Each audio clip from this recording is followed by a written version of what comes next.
একটা দেশের নাম সুদান, কিন্তু এখন সেই দেশকে মানুষ ডাকে জ্বলন্ত ভূমি বলে, যেখানে শিশুরা খালি পেটে কাঁদে, মায়েরা তাদের সন্তানকে কবর দিতে বাধ্য হয়, আর পুরুষরা যুদ্ধের আগুনে নিঃশেষ হয়ে যাচ্ছে।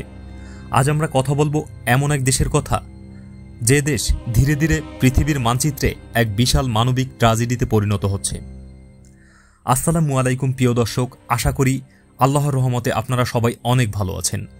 আজ আমরা আলোচনা করব এমন এক ঘটনার কথা, যা শুধু রাজনীতি নয়, এটা এক জাতির কান্না, এক মানবতার বিলাপ, যেখানে মানুষ মানুষকে ভুলে গেছে, আর বেঁচে থাকার একমাত্র লড়াই এখন খাবার আর জীবন নিয়ে।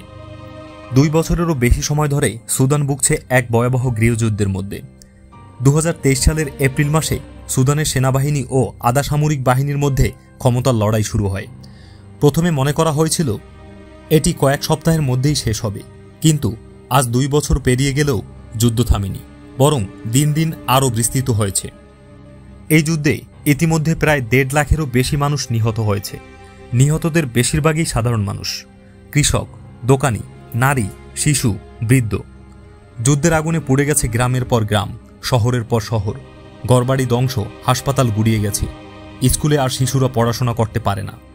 যুদ্ধের কারণে প্রায় 12 মিলিয়নের বেশি মানুষ নিজের ঘর ছেড়ে পালিয়ে গেছে।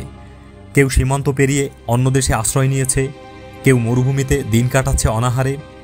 এই মানুষেরা এখন শুধু বেঁচে থাকার লড়াই করছে, এক টুকরো খাবার, এক গ্লাস বিশুদ্ধ পানির জন্য। সবচেয়ে ভয়াবহ অবস্থা তৈরি হয়েছে শিশুদের জন্য।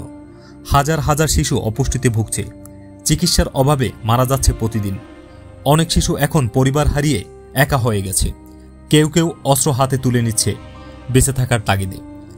এক সময় যারা স্কুলে যেত, তারা আজ বন্দুক বহন করছে, যেন জীবনের একমাত্র পথ সেটাই।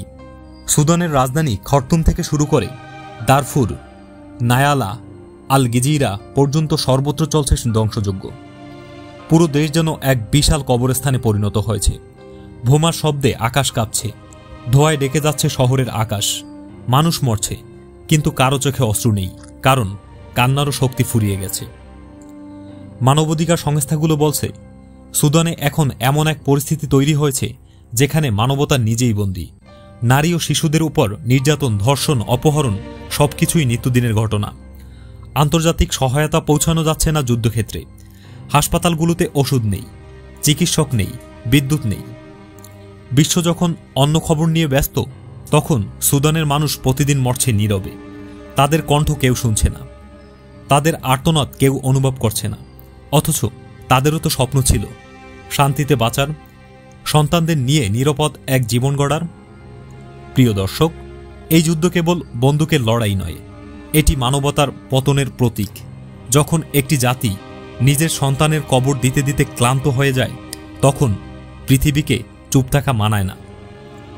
যদি আপনিও মনে করেন এই কষ্টের খবর অন্যের জানা দরকার, তাহলে এই ভিডিওটি শেয়ার করুন, তাদের কণ্ঠ ছড়িয়ে দিন সারা বিশ্বে। আর যদি এমন সত্যিকারের গল্প শুনতে চান, মানবতার কথা জানতে চান, তাহলে আমাদের চ্যানেলটি সাবস্ক্রাইব করুন, কারণ আমরা বিশ্বাস করি সত্য কথাই পরিবর্তনের প্রথম ধাপ।